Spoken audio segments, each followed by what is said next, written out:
پیارے بچوں، السلام علیکم ورحمۃ اللہ وبرکاتہ۔ جماعت ساتھ مضمون اردو، عنوان ڈھاکہ انوپیٹک، اور میں ہوں آپ کا میزبان ڈاکٹر وحید۔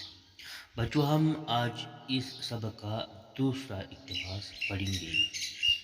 پیارے بچوں، پچھلے ویڈیو میں ہم نے پڑھا کہ ایک صبح جب ڈاکٹر برو گاڑی میں بیٹھ کر یونیورسٹی چلی گئی تو وہاں ان کی طبیعت خراب ہو گئی اور انہیں ہسپتال پہنچا دیا گیا، جہاں ان کا انتقال ہو گیا۔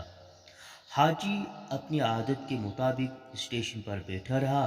شام کی گاڑی سے پروفیسر نہیں آئی تو وہ پریشان ہو گیا، لیکن مایوس نہیں ہوا۔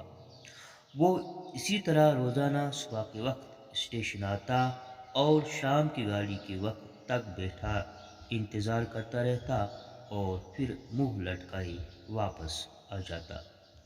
پیارے بچوں، اس اقتباس میں ایک لفظ ہے منہ لٹکائے۔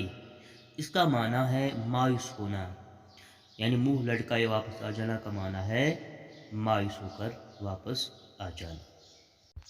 پیارے بچوں، اس طرح حاجی 7 سال تک روزانہ بلا ناگہ اپنی مالک کو لینے کے لیے اسٹیشن جاتا رہا۔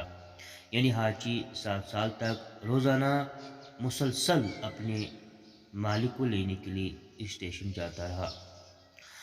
دھیرے دھیرے حاجی کی شہرت بڑھتی گئی۔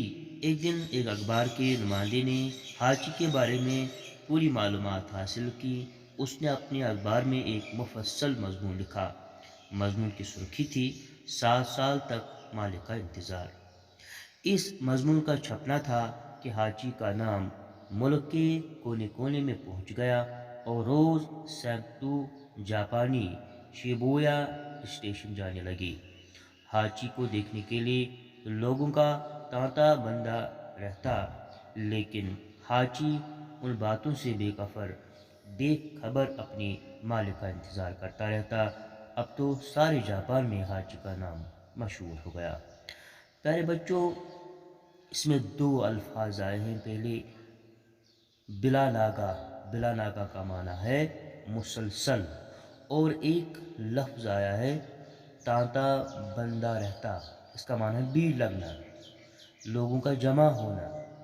یعنی جب حاجی کا وہ رویہ دیکھ کر لوگوں میں عام ہو گیا تو پھر لوگوں کا بھیڑ رہتا تھا حاجی کو دیکھنے کے لیے۔ لیکن ان باتوں سے حاجی بے خبر اپنے مالک کا انتظار کرتا رہتا۔ اب تو سارے جاپان میں حاجی کا نام مشہور ہو گیا۔ پیارے بچوں، آج اس ویڈیو میں اتنا ہی۔ نیکسٹ ویڈیو میں ہم آپ کی خدمت میں پھر پیش ہوں گے۔ جب تک کے لیے خدا حافظ۔